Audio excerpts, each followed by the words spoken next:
ನಮಸ್ಕಾರ ಸ್ನೇಹಿತರೆ, ನಾನು ನಿಮ್ಮ ಅಶ್ಫಾಕ್ ಚೌಧರಿ ಅಂತ.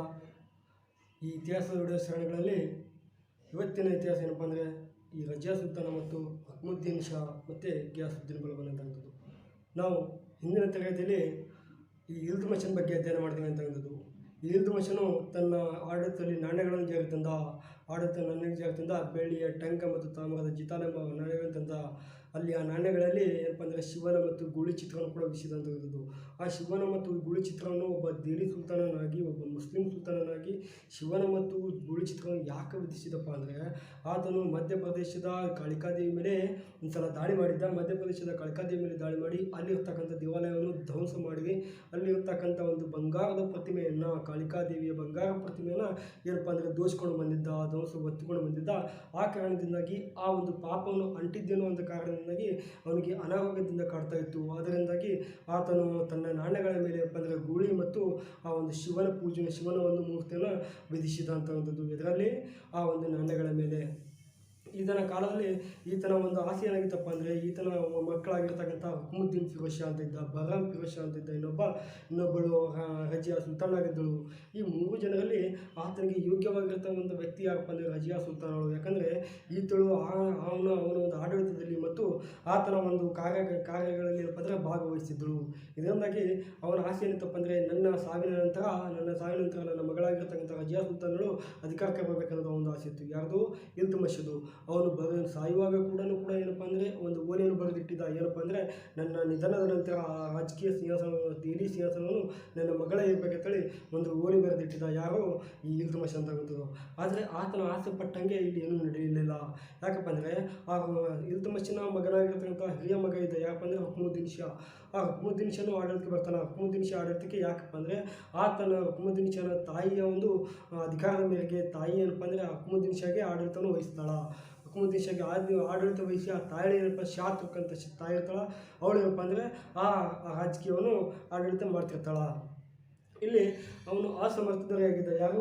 ಈ ಫಿರೋಜ್ ಶಾ ಅಂತ, ಈ ಅಹ್ಮುದ್ದೀನ್ ಫಿರೋಜ್ ಶಾ ಏನಿದ್ದಲ್ಲ, ಈತನು ಅಸಮರ್ಥ ದೊರೆಯಾಗಿದ್ದರಿಂದಾಗಿ ದೆಹಲಿಯ ಆಡಳಿತವನ್ನು ದಿಕ್ಕಾಪಾಲಾಗಿ ಹೊಂಟಿತು. ದೆಹಲಿ ಆಡಳಿತವನ್ನು ದಿಕ್ಕಾಪಾಲಾಗಿ ಹೊಂಟಾಗ ಅಲ್ಲಿ ಇರ್ತಕ್ಕಂಥ ರಜಿಯಾ ಸುಲ್ತಾನ್ಗೆ ಈತನ ಆಡಳಿತವನ್ನು ನೋಡೋಕ್ಕಾಗಲಿಲ್ಲ. ಯಾಕಂದರೆ ಈತನು ಅಸಮರ್ಥ ಆಡಳಿತ ಮಾಡ್ತಿದ್ದ.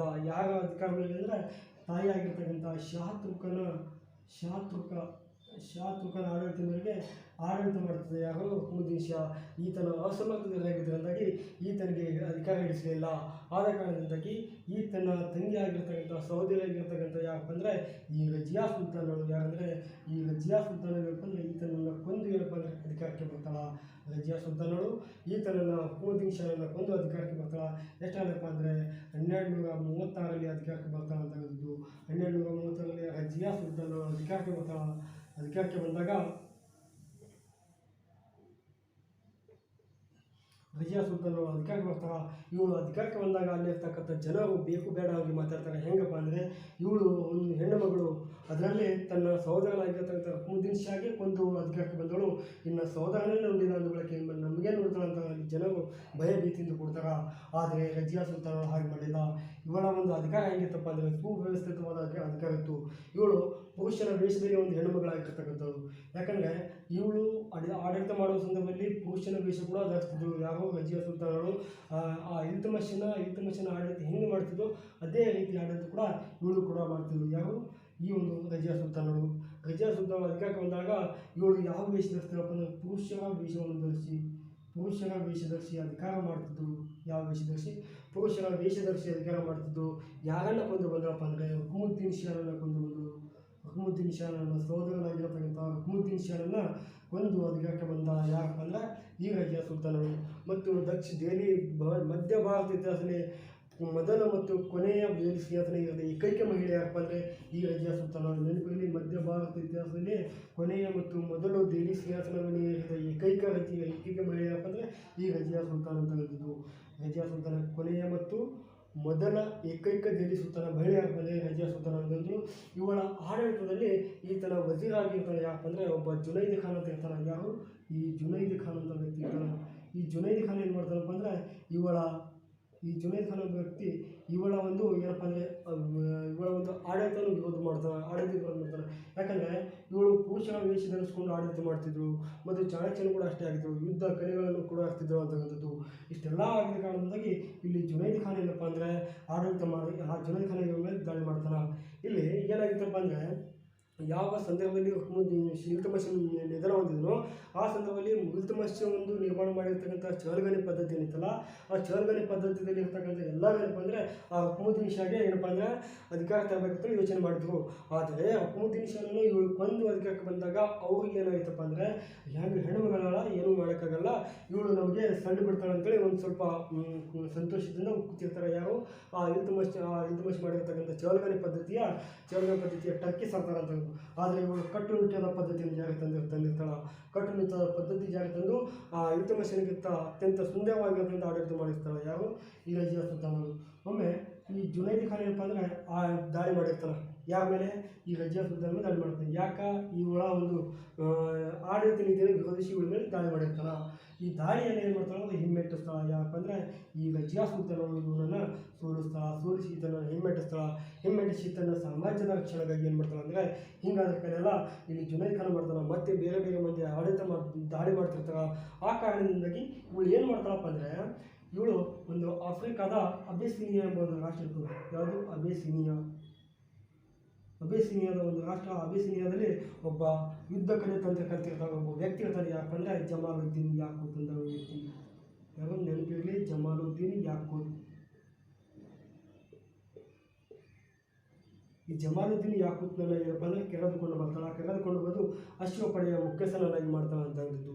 ಯಾಕಂದರೆ ಇವಳ ಆಸ್ಥಾನದಲ್ಲಿ ಇರ್ತಕ್ಕಂಥವ್ರು ಯಾರೂ ಕೂಡ ಕೆಲಸವನ್ನು ಮಾಡ್ತಿರಲಿಲ್ಲ. ಹೆಂಗಪ್ಪ ಅಂದರೆ ಇವಳು ಒಂದು ಹೆಣ್ಣುಮಗಳ ಆಜ್ಞೆಯನ್ನು ಕೇಳ್ತಿರಲಿಲ್ಲ. ಯಾರು ಟರ್ಕಿ ಸರ್ದಾರ ಗುಂಪುಗಳಾಗಿದ್ದು. ಆದ್ದರಿಂದಾಗಿ ಅವಳು ತನ್ನ ಸಾಮ್ರಾಜ್ಯದ ರಕ್ಷಣೆಗಾಗಿ ಜಮಾಲುದ್ದೀನ್ ಯಾಕೂತನ ಅಬಿಸಿನಿಯಾ ರಾಷ್ಟ್ರದಿಂದ ತೊಗೊಂಡು ಬರ್ತಾಳೆ. ನೆನಪಿರಲಿ, ಅಬಿಸಿನಿಯಾ ರಾಷ್ಟ್ರದಲ್ಲಿ ತೊಗೊಂಡು ಬಂದಿರ್ತಾಳೆ. ಇದು ಆಫ್ರಿಕಾದಲ್ಲಿ ಬರ್ತದಂತ ಹೇಳಿದ್ದು. ಈ ಯಾಕೂತನ ತೊಗೊಂಡು ಬರ್ತಾಳೆ. ಮತ್ತು ಇನ್ನೊಬ್ಬ ವ್ಯಕ್ತಿ ತೊಗೊಂಡು ಬರ್ತಾಳೆ. ಯಾಕಂದರೆ ಘಿಯಾಸುದ್ದೀನ್ ಬಲ್ಬನ್ ಅಂತ ವ್ಯಕ್ತಿ. ಈ ಘಿಯಾಸುದ್ದೀನ್ ಬಲ್ಬನ್ ನೆನಪಿರಲಿ, ಮುಂದೆ ಬರ್ತಾನೆ ಇವನು. ಈ ಘಿಯಾಸುದ್ದೀನ್ ಬಲ್ಬನನ್ನು ಏನು ಮಾಡ್ತಾಳಪ್ಪ ಅಂದರೆ ಈ ಘಿಯಾಸುದ್ದೀನ್ ಬೇಟೆಗಾರರನ್ನು ಮುಖ್ಯಸ್ಥನಾಗಿ ಮಾಡ್ತಾಳೆ. ಏನು? ಬೇಟೆಗಾರರ ಮುಖ್ಯಸ್ಥ. ನೋಡಿ, ಅಶ್ವಪಡೆಯ ಮುಖ್ಯಸ್ಥಗಾಗಲೇ ಯಾಕಪ್ಪ ಅಂದರೆ ಜಮಾಲುದ್ದೀನ್ ಯಾಕೂತ್. ಇವ ಬೇಟೆಗಾರರ ಮುಖ್ಯಸ್ಥ ಯಾಕಪ್ಪ ಅಂದರೆ ಘಿಯಾಸುದ್ದೀನ್ ಬಲ್ಬನ್ ಅಂತ ವ್ಯಕ್ತಿ. ನೆನಪಿರಲಿ, ಘಿಯಾಸುದ್ದೀನ್ ಬಲ್ಬನ್ ಬೇಟೆಗಾರರ ಒಂದು ಮುಖ್ಯಸ್ಥ. ಈ ಅಬಿಸಿನಿಯಾದ ಜಮಾಲುದ್ದೀನ್ ಯಾಕೂತ್ ಏನಪ್ಪ ಅಂದರೆ ಅಶ್ವಪಡೆಯ ಮುಖ್ಯಸ್ಥನಾಗಿರ್ತಾನೆ ಜಮಾಲುದ್ದೀನ್ ಯಾಕೂತ್ ಅಂತ ವ್ಯಕ್ತಿ. ಓಕೆನಾ? ಅಶ್ವಪಡೆಯ ಮುಖ್ಯಸ್ಥ ಆಗಿರ್ತಾನೆ ಜಮಾಲುದ್ದೀನ್ ಯಾಕೂತ್. ಇಲ್ಲಿ ಏನಾಗಿತ್ತಪ್ಪ ಅಂದರೆ ಇವಳು ಈ 40 ಟರ್ಕಿ ಸರ್ದಾರ್ ಗುಂಪುಗಳಲ್ಲಿ ಯಾರಿಗಪ್ಪ ಅಂದರೆ ಭಾವ ಕೊಡ್ತಿತ್ತಿಲ್ಲ. ಅಂದರೆ ಅವುಗಳಲ್ಲಿ ಹೆಚ್ಚು ಬೆರವು ಆಗ್ತಿತ್ತಿಲ್ಲ. ಯಾರು? ಈ ರಜಿಯಾ ಸುಲ್ತಾನರು. ಇವಳು ಪ್ರತಿದಿನ ಇವು ಜಮಾಲುದ್ದೀನ್ ಯಾಕೂತ್ ಜೊತೆ ಟೈಮ್ ಸ್ಪೆಂಡ್ ಅಂದರೆ ಇವಳ ಜೊತೆ ಎಲ್ಲ ಸಹಕಾರಗಳಲ್ಲೂ ಇವಳ ಜೊತೆ ಕೂಡಿರ್ತಿದ್ರು. ಇವಳ ಜೊತೆ ಯುದ್ಧಗಳೇ ಕಲಿಯೋದು, ಇವಳ ಜೊತೆ ಆಡಳಿತ ಮಾಡೋದು ಅಂತ ಇರ್ತರು. ಅವಾಗ ಈ ರಜಿಯಾ ಸುಲ್ತಾನರು ಜಮಾಲುದ್ದೀನ್ ಯಾಕೂತ್ ಜೊತೆ ಕೂಡಿರೋದನ್ನು ನೋಡಿ ಈ ಟರ್ಕಿ ಸರ್ದಾರಿಗೆ ಅಂದರೆ ಭಯ ಉಂಟಾಗುತ್ತಾ, ಅಸೂಯೆ ಉಂಟಾಗುತ್ತಾ. ಏನಪ್ಪ ಅಂದರೆ ಈ ಎಲ್ಲಿಂದ ಬಂದಿರ್ತಕ್ಕಂಥ ಜಮಾಲುದ್ದೀನ್ ಯಾಕೂತ್ನಿಗೆ ಅಷ್ಟೊಂದು ಪ್ರೋತ್ಸಾಹ ನೀಡ್ತಿದ್ದಾಳೆ ಅಂದರೆ ನಮ್ಮನ್ನು ಅವಳು ನಿರಾಕರಿಸಿದಾಳೆ ಅಂತ ಒಂದು ಅಸೂಯೆ ಹುಟ್ಟಿ ಅಲ್ಲಿರ್ತಕ್ಕಂಥ ಎಲ್ಲ ಜನರು ಟರ್ಕಿ ಸರ್ದಾರರು ಈ ರಜಿಯಾ ಸುಲ್ತಾನನ ಏನಪ್ಪ ಅಂದರೆ ಕೊಲ್ಲಬೇಕೆಂಬ ಒಂದು ಸಂಚು ರೂಪಿಸ್ತಾರೆ. ಯಾರಿಗೆ? ರಜಿಯಾ ಸುಲ್ತಾನ್ಗೆ. ನೋಡ್ರಿ, ಯಾವ ಸಂದರ್ಭದಲ್ಲಿ ರಜಿಯಾ ಸುಲ್ತಾನಗಳು ಜಮಾಲುದ್ದೀನ್ ಜೊತೆಗೆ ಇರ್ತಾಳೋ ಆ ಸಮಯದಲ್ಲಿ ಅಲ್ಲಿರ್ತಕ್ಕಂಥ ಟರ್ಕಿ ಸರ್ದಾರ್ ಗುಂಪುಗಳಿರ್ತಾರೋ ಚಹಲ್ಗನಿ ಪದ್ಧತಿ ಅಲ್ಲಿರ್ತಕ್ಕಂಥ ಗುಂಪು ಏನಪ್ಪ ಅಂದರೆ ಈ ರಜಿಯಾ ಸುಲ್ತಾನ ಹೊಡಿಬೇಕಂತೇಳಿ ಏನಪ್ಪ ಅಂದರೆ ಒಂದು ಸಂಚು ರೂಪಿಸ್ತಿರ್ತಾರೆ. ಸಂಚು ರೂಪಿಸ್ತಾರೆ. ಅದರಲ್ಲಿ ಏನಾಗಿತ್ತಪ್ಪ ಅಂದ್ರೆ ಒಂದ್ಸಲ ಈತನ ಆಪ್ತನಾಗಿರ್ತಾನೆ. ಇವಳ ಆಪ್ತನಾಗಿರ್ತಾನೆ. ಯಾಕಂದರೆ ಅಲ್ತೋನಿಯಾ ಅಂತೇಳಿ ಇವಳ ಆಪ್ತ ಅಲ್ತೋನಿಯಾ ಇರ್ತಾನೆ. ಈತನ ಆಪ್ತ ಆಗಿರ್ತಾನೆ. ಆದರೂ ಕೂಡ ಈತನ ಬಂದರೆ ಈತನೇ ಮೋಸ ಮಾಡ್ತಾನೆ ಅಂತ ಹೇಳಿದ್ದು. ಈ ಅಲ್ತೋನಿಯಾ ಆಪ್ತ ಇರ್ತಾನೆ. ಈತನ ಏನು ಮಾಡ್ತಾನೆ ಅಂತ ಒಂದ್ಸಲ ಇವಳ ಆಪ್ತ ಆಗಿರ್ತಾನೆ. ಓಕೆನಾ? ಇಲ್ಲಿ ಒಂದ್ಸಲ ಏನಾಗಿರ್ತದೆ ಅಂದರೆ ಈ ಜಮಾಲುದ್ದೀನ್ ಅಂತ ವ್ಯಕ್ತಿ ಈ ರಜಿಯಾ ಸುಲ್ತಾನಿಗೆ ಏನಪ್ಪ ಅಂದರೆ ಯುದ್ಧ ಕಲೆ ತಂತ್ರಗಳನ್ನು ಕಲಿಸ್ತಿರ್ತಾನೆ. ರಜಿಯಾ ಸುಲ್ತಾನಿಗೆ ಏನಪ್ಪ ಅಂದರೆ ಯುದ್ಧ ಕಲೆ ತಂತ್ರಗಳನ್ನು ಕಲಿಸುವ ಸಂದರ್ಭದಲ್ಲಿ ಅಲ್ಲಿರ್ತಕ್ಕಂಥ ಜನರು ಇವರಿಬ್ಬರನ್ನು ನೋಡಿ ಏನಪ್ಪ ಅಂದರೆ ಬೇರೆ ಬೇರೆ ರೀತಿಯಾಗಿ ಮಾತಾಡ್ತಾರೆ. ನೋಡು, ಅವಳು ಹೆಂಗೆ ಮಾತಾಡ್ತಾಳೆ, ಅವಳು ಹೆಂಗೆ ಮಾಡ್ತಾಳೆ ಅಂತ ಹೇಳೋದು. ಆದರೆ ಇನ್ನೊಂದು ಏನಪ್ಪ ಅಂದರೆ ಅಲ್ಲಿ ಆ ರಜಿಯಾ ಸುಲ್ತಾನಳು ಪುರುಷರ ವೇಷವನ್ನು ಧರಿಸಿಕೊಂಡು ಆಡಳಿತ ಮಾಡ್ತಿದ್ರು, ಅದು ಒಂದು. ಇನ್ನೊಂದು ಜಮಾಲುದ್ದೀನ್ ಯಾಕೂತನ ಹೆಚ್ಚು ಪ್ರೋತ್ಸಾಹ ಕೊಡ್ತಿದ್ದು, ಅದು ಒಂದು. ಮತ್ತು ಈತನ ಯುದ್ಧ ಕಲೆ ತಂತ್ರಗಳನ್ನು ಈತನ ಕೈಯಲ್ಲಿಯೇ ಕಲಿತಾ ಇದ್ದಳು, ಅದು ಒಂದು. ಇಲ್ಲಿ ಈ ಕಲಿಯುವ ಸಂದರ್ಭದಲ್ಲಿ ಎಲ್ಲರೂ ಬೇರೆ ಬೇರೆಯಾಗಿ ಮಾತಾಡ್ತಾರೆ. ಮಾತಾಡೋ ಸಂದರ್ಭದಲ್ಲಿ ಈ ರಜಿಯಾ ಸುಲ್ತಾನಿಗೆ ಗೊತ್ತಾಗ್ತದೆ. ಏನಪ್ಪ ಅಂದರೆ ಜನಗಳು ಇವ್ರ ಬಗ್ಗೆ ಕೆಟ್ಟಾಗಿ ಮಾತಾಡ್ತಿದ್ದಾರೆ ಅಂತ ಗೊತ್ತಾದಾಗ ಇವಳು ಏನು ಡಿಸೈಡ್ ಮಾಡ್ತಾಳಪ್ಪ ಅಂದರೆ ಈ ಜಮಾಲುದ್ದೀನ್ ಯಾಕೂತ್ನನ್ನ ವಿವಾಹವಾಗಬೇಕಂತ ಡಿಸೈಡ್ ಮಾಡ್ತಾರೆ. ನೋಡಿ, ಯಾವ ಸಂದರ್ಭದಲ್ಲಿ ಜಮಾಲುದ್ದೀನನು ಯುದ್ಧ ಕಲೆ ತಂತ್ರಗಳನ್ನು ಹೇಳ್ಕೊಡ್ತಿದ್ದು ಆ ಸಮಯದಲ್ಲಿ ಜನಗಳು ಇವ್ರ ಬಗ್ಗೆ ಕೆಟ್ಟದಾಗಿ ಮಾತಾಡೋದನ್ನು ಈ ರಜಿಯಾ ಸುಲ್ತಾನಿಗೆ ಗೊತ್ತಾಗುತ್ತೆ. ರಜಿಯಾ ಸುಲ್ತಾನ್ ಏನು ಮಾಡ್ತಾಳೆ ಅಂದರೆ ಈ ಜಮಾಲುದ್ದೀನ್ ಯಾಕೂತ್ಗೆ ವಿವಾಹ ಮಾಡಬೇಕೆಂಬ ಡಿಸೈಡ್ ಮಾಡಿರ್ತಾಳೆ. ಆಗಿರಲಿಲ್ಲ, ನೆನಪಿರಲಿ, ಆಗಿರಲಿಲ್ಲ, ಡಿಸೈಡ್ ಮಾಡಿರ್ತಾಳೆ. ಇವನನ್ನು ಪ್ರೇಮ ಮಾಡ್ತಾಳೆ. ಯಾರು? ಈ ರಜಿಯಾ ಸುಲ್ತಾನರು. ಅವಾಗ ಏನಾಯ್ತು ಅಂದರೆ ಡಿಸೈಡ್ ಮಾಡಿ ಜಮಾಲುದ್ದೀನ್ ಜೊತೆಗೆ ವಿವಾಹ ಮಾಡಬೇಕಂತ ಡಿಸೈಡ್ ಮಾಡೋ ಸಂದರ್ಭದಲ್ಲಿ ಈ ಅಲ್ತೋನಿಯಾ ಏನು ಹೇಳಿದನ ಆಪ್ತ, ಈ ಅಲ್ತೋನಿಯಾ ರಜಿಯಾ ಸುಲ್ತಾನ ತುಂಬ ಆಪ್ತ ಆಗಿರ್ತಾನೆ. ಇವನು ಅವನ ಮೇಲೆ ದಾಳಿ ಮಾಡ್ತಾನೆ. ಯಾರ ಮೇಲೆ? ಈ ರಜಿಯಾ ಸುಲ್ತಾನ್ ಮೇಲೆ ದಾಳಿ ಮಾಡ್ತಾನೆ. ರಜಿಯಾ ಸುಲ್ತಾನ್ ಮೇಲೆ ದಾಳಿ ಮಾಡಿ ಈ ಜಮಾಲುದ್ದೀನ್ ಯಾಕೂತ್ ಮತ್ತು ರಜಿಯಾ ಸುಲ್ತಾನ್ ಏನಂತಂದ್ರೆ ಬಂಧನದಲ್ಲಿ ಇಡ್ತಾನೆ. ನೆನಪಿರಲಿ, ಈ ಜಮಾಲುದ್ದೀನ್ ಮತ್ತು ರಜಿಯಾ ಸುಲ್ತಾನ್ ಬಂಧನದಲ್ಲಿ ಇಟ್ಟಿದ್ದ ವ್ಯಕ್ತಿ ಯಾರು? ಅಲ್ತೋನಿಯಾರು ರಜಿಯಾಳ ಆಪ್ತ, ಇವಳ ವಜೀರನಾಗಿರ್ತಾನೆ ಮತ್ತು ಇವಳ ಒಂದು ಪ್ರದೇಶಗಳನ್ನು ಕೂಡ ಕೆಲವೊಂದು ಪ್ರದೇಶಗಳನ್ನು ಇವನೇ ನೋಡ್ತಿರ್ತಾನೆ. ಇವಳು ಇಬ್ಬರನ್ನು ಕೂಡಿ ಬಂಧನದಲ್ಲಿ ಇಡ್ತಾನೆ. ಬಂಧನದಲ್ಲಿ ಇಟ್ಟು ಅಲ್ಲಿ ಒಂದು ಕಂಡೀಷನ್ ಆಗ್ತಾನೆ. ಯಾರಿಗಪ್ಪ ಅಂದರೆ ರಜಿಯಾ ಸುಲ್ತಾನ್ಗೆ ಏನು ಕಂಡೀಷನ್ ಆಗ್ತಾನಪ್ಪ ಅಂದರೆ, ಯಾರು? ಈ ಅಲ್ತೋನಿಯಾ ಏನು ಕಂಡೀಷನ್ ಆಗ್ತಾನೆ ಅಂದರೆ, ನೀನು ಏನು ಹೇಳ್ತಾರಪ್ಪ ಅಂದರೆ, ನೀನು ಒಂದು ವೇಳೆ ನನ್ನನ್ನು ವಿವಾಹವಾದರೆ, ನನ್ನನ್ನು ಮದುವೆ ಆದರೆ ನಾನು ನಿನ್ನ ಪ್ರೇಯಸಿಯಾಗಿರ್ತಕ್ಕಂಥ ಜಮಾಲುದ್ದೀನ್ ಯಾಕೂತನ ಬಿಟ್ಟು ಬಿಡ್ತೇನೆ ಜೀವಂತವಾಗಿ ಅಂತ ಹೇಳ್ತಾನೆ. ನೆನಪಿರಲಿ, ಏನು ಹೇಳ್ತಾನೆ ಅಂದರೆ, ಒಂದು ವೇಳೆ ನೀನು ಅಂದರೆ ಅಲ್ತೋನಿಯಾಗೆ ರಜಿಯಾ ಸುಲ್ತಾನವಳು ಮದುವೆ ಆದರೆ ಈ ಜಮಾಲುದ್ದೀನ್ ಯಾಕೂತನಪ್ಪ ಅಂದರೆ ಜೀವಂತವಾಗಿರ್ತಾನೆ.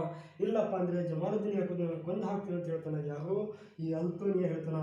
ಅವಾಗ ಈ ರಜಿಯಾ ಸುಲ್ತಾನ್ ಏನು ಮಾಡ್ತಾನೆ, ನಾನು ಸತ್ತಿಲ್ಲ ಅಂದರೆ ಆಯಿತು, ನನ್ನ ಸಲುವಾಗಿ ಇವನು ಯಾಕೆ ಸರಿಬೇಕು, ಇವನು ಜೀವಂತವಾಗಿರಲಿ, ನನ್ನ ಪ್ರೇಯಸಿ ಜೀವಂತವಾಗಿರಲಿ ಅಂತೇಳಿ ಈ ರಜಿಯಾ ಸುಲ್ತಾನ್ ಏನು ಮಾಡ್ತಾನೆ ಅಂದರೆ ಈ ಅಲ್ತೋನಿಯಾಗೆ ವಿವಾಹ ಮಾಡ್ಕೊತಾಳ.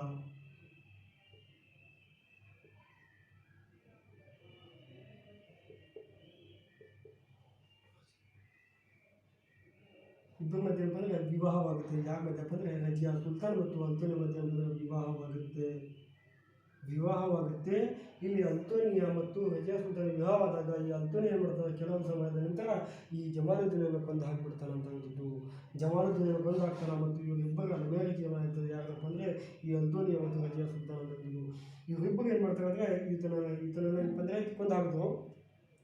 ವಿವಾಹವಾಯಿತು. ಇವರಿಬ್ಬರು ತನ್ನ ಆಡಳಿತಗೋಸ್ಕರ ಏನಪ್ಪ ಅಂದರೆ ಇವನು ಬಂಧನದಲ್ಲಿ ಇಟ್ಟಿದ್ದ. ಅಲ್ಲಿಂದ ಎಲ್ಲಿಗೆ ಹೋದಪ್ಪ ಅಂದರೆ ದೆಹಲಿ ಕಡೆ ಹೋಗ್ತಾರೆ. ಯಾಕಂದರೆ ಅಲ್ಲಿ ಆಡಳಿತ ಇರ್ತದಲ್ಲ, ಆ ಆಡಳಿತವನ್ನು ನೋಡೋ ಸಲುವಾಗಿ ದೆಹಲಿಗೆ ಹೋಗಿರ್ತಾರೆ. ಅಲ್ಲಿ ದೆಹಲಿಗೆ ಯಾರಪ್ಪ ಅಂದರೆ ಈ ಇಲ್ತಮಷನ ಮತ್ತೊಬ್ಬ ಎರಡನೇ ಮಗನಾಗಿರ್ತಕ್ಕಂಥ ಭರಂಶ ಅಂತ ಹೇಳಿದ್ದೆ. ಓಕೆನಾ? ಹಕ್ಮುದ್ದೀನ್ ಶಾ ಫಸ್ಟಿಗೆ ಬಂದಿದ್ದ.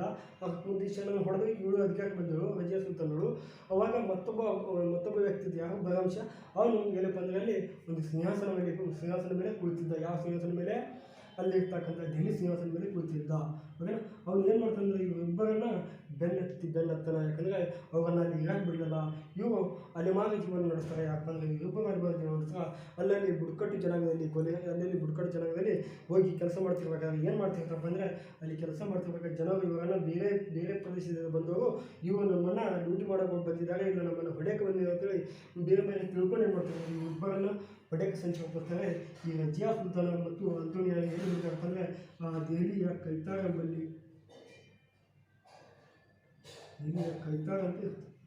ಈ ಕೈತಾಳ ಎಂಬಲ್ಲಿ ಒಂದು ರಜಿಯಾ ಸುಲ್ತಾನ ಕೊಲೆಗೈದಳು. ಇವಳು ಸಹಿತಳ ಮತ್ತು ಇವನು ಕೂಡ ಅಲ್ಲಿಗೆ ಮರಣವಂತನ. ಯಾಕಂದರೆ ಇಬ್ಬರು ಕೂಡ ಹೊಡೆದಿರ್ತಾರೆ, ಅಲ್ಲಿ ಹೊಡೆದಿರ್ತಾಳ. ಇವರು ರಜಿಯಾ ಸುಲ್ತಾನ ತನ್ನ ಆಡಳಿತಾವಧಿಯಲ್ಲಿ ಏನಪ್ಪ ಅಂದರೆ 3 ವರ್ಷ 6 ತಿಂಗಳು 6 ದಿನ ಏನಪ್ಪ ಅಂದರೆ ಆಡಳಿತ ಮಾಡ್ತಾಳೆ. ಯಾವ? ಈ ರಜಿಯಾ ಸುಲ್ತಾನ 3 ವರ್ಷ 6 ತಿಂಗಳು 6 ದಿನ ಆಡಳಿತ ಮಾಡ್ತಾಳೆ. ಇವಳು ಒಬ್ಬ ಇತಿಹಾಸಕಾರ ಏನಪ್ಪ ಅಂದರೆ, ಇವಳು ಒಂದು ವೇಳೆ ಪುರುಷನಾಗಿ ಹುಟ್ಟಿದ್ದರೆ ಎಲ್ಲ ಸುಲ್ತಾನಗಿಂತ ಪ್ರಸಿದ್ಧವಾಗಿರ್ತಕ್ಕಂಥ ಸುಲ್ತಾನವಾಗಿರ್ತಿದ್ರು ಮತ್ತು ಎಲ್ಲಕ್ಕಿಂತ ಅತ್ಯುತ್ತಮವಾಗಿರ್ತಕ್ಕಂಥ ಆಡಳಿತ ನಡೆಸಿದ್ರು ಅಂತ ಹೇಳ್ತಾರೆ. ಯಾಕಂದರೆ ರಜಿಯಾ ಸುಲ್ತಾನರು ಹೆಣ್ಣುಮಗಳಾಗಲಿ ಕೂಡ ಇಷ್ಟೊಂದು ಆಡಳಿತ ಮಾಡಿದ್ದಾರೆ ಅಂತ. ಮತ್ತು ಪುರುಷರಾಗಿದ್ದರೆ ಯಾವ ರೀತಿ ಆಡಳಿತ ಮಾಡಿರಬೇಡ ಅಂತ ಹೇಳಿದ್ದು. ಇಲ್ಲಿ ಈ ರಜಿಯಾ ಸುಲ್ತಾನ ಬಗ್ಗೆ ಇಷ್ಟಂದರೆ, ಇವಳು ನೋಡಿ ಮೊದಲನೇದಾಗಿ ಇವಳು ರಜಿಯಾ ಸುಲ್ತಾನ ಯಾರ ಮಗಳು? ಇಲ್ತಮಷನ ಮಗಳು. ಈ ಇಲ್ತಮಷನ ಮಗಳಾಗಿರ್ತಾಳೆ. ಇಲ್ತಮಷನು ರಜಿಯಾ ಸುಲ್ತಾನಗಳೇ ಏನಪ್ಪ ಅಂದರೆ ಅಲ್ಲಿ ಅಧಿಕಾರಕ್ಕೆ ಬರಬೇಕಂತ ವಹಿಸಿರ್ತಾನೆ. ಆದರೆ ಅಲ್ಲಿರ್ತಕ್ಕಂಥ ಚಹಲ್ಗಾನಿ ಪದ್ಧತಿಯಲ್ಲಿ ಇರ್ತಕ್ಕಂಥ ಆ ಟರ್ಕಿ ಸರ್ದಾರರು ಏನಪ್ಪ ಅಂದರೆ ಆ ಹಕ್ಮುದ್ದೀನ್ ಶಾಗೆ ಏನಪ್ಪ ಅಂದರೆ ಒಂದು ಅಧಿಕಾರವನ್ನು ವಹಿಸ್ತಾರೆ. ಹುಕುಮುದ್ದೀನ್ ಶಾಗೆ ಅಧಿಕಾರ ವಹಿಸ್ತಾರ, ಅವಾಗ ಅವನ ಅಧಿಕಾರ ಅಸಮರ್ಥ ಆಗಿರುತ್ತೆ. ಆಡಳಿತ ಅವನಿಗೆ ಜ್ಞಾನ ಇರೋದಿಲ್ಲ, ಆಡಳಿತ ರಾಜಕೀಯ ಜ್ಞಾನ ಇರೋದಿಲ್ಲ. ಆದ್ದರಿಂದಾಗಿ ಅವನನ್ನು ಕೊಂದು ಹಾಕ್ತಾಳೆ. ಯಾಕಪ್ಪ ಅಂದರೆ ಈ ರಜಿಯಾ ಸುಲ್ತಾನಳು ಕೊಂದು ಹಾಕಿ ಇವಳು ಆಡಳಿತಕ್ಕೆ ಬರ್ತಾಳೆ. ಯಾರು ರಜಿಯಾ ಸುಲ್ತಾನಳು ಇವಳು ಆಡಳಿತಕ್ಕೆ ಬಂದಾಗ ಇವಳು ಪುರುಷರ ವೇಷವನ್ನು ಹಾಕಿಕೊಂಡು ಆಡಳಿತ ಮಾಡ್ತಿರ್ತಾಳೆ. ಅಲ್ಲಿ ಜನರು ಬೇರೆ ಬೇರೆಯಾಗಿ ಮಾತಾಡ್ತಿರ್ಬೇಕಾದ್ರೆ ಅವಳು ಸುಂದರವಾದ ಆಡಳಿತವನ್ನು ಮುಂದುವರಿಸ್ತಾಳೆ ಅಂತಂದು. ಮತ್ತು ಆತನ ಮೇಲೆ ಒಬ್ಬ ಜುನೈದ್ ಖಾನ್ ಅಂತ ಒಬ್ಬ ವ್ಯಕ್ತಿ ಈತನ ವಜೀರನಾಗಿರ್ತಾನೆ. ಈತನು ಅವಳ ಮೇಲೆ ದಾಳಿ ಮಾಡ್ತಾನೆ. ಏನಪ್ಪ ಅಂದರೆ ಆಡಳಿತವನ್ನು ವಿರೋಧಿಸಿ ದಾಳಿ ಮಾಡ್ತಾನೆ. ಆ ದಾಳಿ ಮಾಡಿದ ಕಾರಣದಿಂದಾಗಿ ಈ ಜುನೈದ್ ಖಾನನನ್ನು ಹಿಮ್ಮೆಟ್ಟಿಸಿ ತನ್ನ ಸಾಮ್ರಾಜ್ಯದ ರಕ್ಷಣೆಗಾಗಿ ಆಫ್ರಿಕಾದ ಅಬೇಸಿನಿಯಾ ದೇಶದ ಒಬ್ಬ ವ್ಯಕ್ತಿಯಾಗಿರೋದ್ರಿಂದ ಜಮಾಲುದ್ದೀನ್ ಯಾಕಂತಾನೆ ಕರೆದುಕೊಂಡು ಬರ್ತಾಳ. ಇಲ್ಲಿಗೆ ತನ್ನ ಆಸ್ಥಾನಕ್ಕೆ ತೊಗೊಂಡು ಬರ್ತಾಳ. ತೊಗೊಂಡು ಅದನ್ನು ಅಶ್ವಪಡೆಯ ಮುಖ್ಯಸ್ಥನಾಗಿ ನೇಮಕ ಮಾಡ್ತಾಳೆ. ಮತ್ತು ಇನ್ನೊಬ್ಬ ಗಿಯಾಸುದ್ದೀನ್ ಬರ್ಬನ್ ಅಂತ ಇರ್ತಾನೆ. ಈ ಗಿಯಾಸುದ್ದೀನ್ ಬರ್ಬನ್ಗೆ ತಂದು ಏನಪ್ಪ ಅಂದರೆ ಬೇಟೆಗಾರ ಮುಖ್ಯಸ್ಥನಾಗಿ ನೇಮಕ ಮಾಡ್ತಾಳೆ. ಇಲ್ಲಿ ಈ ಜಮಾಲುದ್ದೀನ್ಗೆ ಬಂಧಿಸಿ ಏನಪ್ಪ ಅಂದರೆ ಜಮಾಲುದ್ದೀನ್ ಈ ರಜಿಯಾ ಸುಲ್ತಾನ್ಗೆ ಯುದ್ಧ ಕಲೆಯನ್ನು ಹೇಳಿಕೊಡಬೇಕಾದ್ರೆ ಅಲ್ಲಿ ಇರ್ತಕ್ಕಂಥ ಜನರು ಕೆಟ್ಟಟ್ಟಾಗಿ ಮಾತಾಡಬೇಕಾದ್ರೆ ಈ ಜಮಾಲುದ್ದೀನ್ಗೆ ಈ ರಜಿಯಾ ಸುಲ್ತಾನ್ ವಿವಾಹವಾಗಬೇಕೆಂದು ಡಿಸೈಡ್ ಮಾಡಿರ್ತಾಳೆ. ಅಷ್ಟರಲ್ಲಿ ಏನಪ್ಪ ಅಂದರೆ ಅವಳ ಆಪ್ತನಾಗಿರ್ತಕ್ಕಂಥ ಈ ಅಲ್ತೋನಿಯಾ ಇವಳ ಮೇಲೆ ದಾಳಿ ಮಾಡಿ ಈ ರಜಿಯಾ ಸುಲ್ತಾನ್ ಮತ್ತು ಜಮಾಲುದ್ದೀನನ್ನು ಏನಪ್ಪ ಅಂದರೆ ಬಂಧನದಲ್ಲಿಟ್ಟು ಒಂದು ಕಂಡೀಷನ್ ಹಾಕ್ತಾನೆ. ಏನಪ್ಪ ಅಂದರೆ ನೀನು ನನ್ನನ್ನು ವಿವಾಹವಾದರೆ ನಾನು ನಿನ್ನ ಜಮಾಲುದ್ದೀನನ್ನು ಬಿಡುತ್ತೀನಿ ಅಂತ ಕಂಡೀಷನ್ ಹಾಕ್ತಾನೆ. ಅವಾಗ ಅನಿವಾರ್ಯತೆಯಿಂದ ಕೂಡಿ ಏನಪ್ಪ ಅಂದರೆ ಆ ರಜಿಯಾ ಸುಲ್ತಾನ್ಗಳು ಯಾರಿಗೆ ವಿವಾಹ ಆಗ್ತಾಳ, ಈ ಅಲ್ತೋನಿಯಾಗಿ ವಿವಾಹ ಆಗ್ತಾಳ. ಈ ಅಲ್ತೋನಿಯಾ ವಿವಾಹದಾಗ ಈ ಅಲ್ತೋನಿಯಾ ಏನು ಮಾಡ್ತಾನೆ ಅಂದರೆ ಮತ್ತೆ ಜಮಾಲುದ್ದೀನ್ ಕೊಂದು ಹಾಕಿದಾಗ ಅಲ್ಲಿ ಕೊಂದು ಹಾಕಿ ದೆಹಲಿಯ ಕಡೆಗೆ ತನ್ನ ಸಾಮ್ರಾಜ್ಯದ ಕಡೆಗೆ ಪ್ರಯಾಣ ಸಾಗಿಸ್ತಿರಬೇಕಾದ್ರೆ ಅಲ್ಲಿ ದೆಹಲಿಯಲ್ಲಿ ಏನಪ್ಪ ಅಂದರೆ ಬಹರಂ ಶಾ ಅಂತೇಳಿ ಇರ್ತಾನೆ. ಈ ಬಹರಂ ಶಾ ಒಬ್ಬ ವ್ಯಕ್ತಿ ಅಲ್ಲಿ ಏನಪ್ಪ ಅಂದರೆ ಬಹರಂ ಶಾ ಒಬ್ಬ ವ್ಯಕ್ತಿ ಏನಪ್ಪ ಅಂದರೆ ಆಡಳಿತ ಮಾಡ್ತಿರ್ತಾನೆ. ಈ ಬಹರಂ ಶಾ ಇವರೊಬ್ಬರನ್ನ ಏನಪ್ಪ ಅಂದರೆ ಬೆನ್ನತ್ತಿ ಆ ರಾಜಸ್ಥಾನದ ಹರಿಯಾಣ ಕಡೆ ಓಡಿಸ್ಬಿಡ್ತಾನೆ. ಅಲ್ಲಿ ಹೋಗಿ ಅಲ್ಲಿ ಕೆಲಸ ಮಾಡ್ತಿರ್ಬೇಕಾದ್ರೆ ಅಲ್ಲಿ ಇರ್ತಕ್ಕಂಥ ಜನರು ಏನಪ್ಪ ಅಂದರೆ ಇವರೆಲ್ಲ ಬೇರೆ ಪ್ರದೇಶದಿಂದ ಬಂದವರು, ಇವರು ನಮ್ಮನ್ನು ಹೊಡೆಯಕ್ಕೆ ಬಂದರು ಅಂತ ತಿಳ್ಕೊಂಡು ಕೈತಾರ್ ಎಂಬಲ್ಲಿ ಏನಪ್ಪ ಅಂದರೆ ದೆಹಲಿಯ ಕೈತಾರ್ ಎಂಬಲ್ಲಿ ಇವರಿಬ್ಬರನ್ನು ಕೊಲೆಗೈತಾರಂಥದ್ದು. ಈ ದೆಹಲಿ ಸುಲ್ತಾನರಲ್ಲಿ 3 ವರ್ಷ 6 ತಿಂಗಳು 6 ದಿನ ಆಡಳಿತ ಮಾಡಿದ ಏಕೈಕ ಮಹಿಳೆ ಯಾಕಪ್ಪ ಅಂದರೆ ರಜಿಯಾ ಸುಲ್ತಾನ ಮತ್ತು ಕೊನೆಯ ಮಹಿಳೆ ಯಾಕಪ್ಪ ಅಂದರೆ ರಜಿಯಾ ಸುಲ್ತಾನನೇ. ಇಲ್ಲಿ ಈತನ ನಂತರ ಬರ್ತಕ್ಕಂಥ ಯಾಕಪ್ಪ ಅಂದರೆ ಈತನ ಒಬ್ಬ ಈ ಬಹರಂ ಶಾ ಒಬ್ಬ ವ್ಯಕ್ತಿ ಬಂದರೆ ಆಡಳಿತಕ್ಕೆ ಬಂದಿರ್ತಾನೆ. ಯಾರು ಬಹರಂ ಶಾ ಅಂತ ವ್ಯಕ್ತಿ ಆಡಳಿತಕ್ಕೆ ಬಂದಿರ್ತಾನೆ ಅಂತಂದು. ಈ ಬಹರಂ ಶಾ ಆಡಳಿತಕ್ಕೆ ಬಂದಾಗ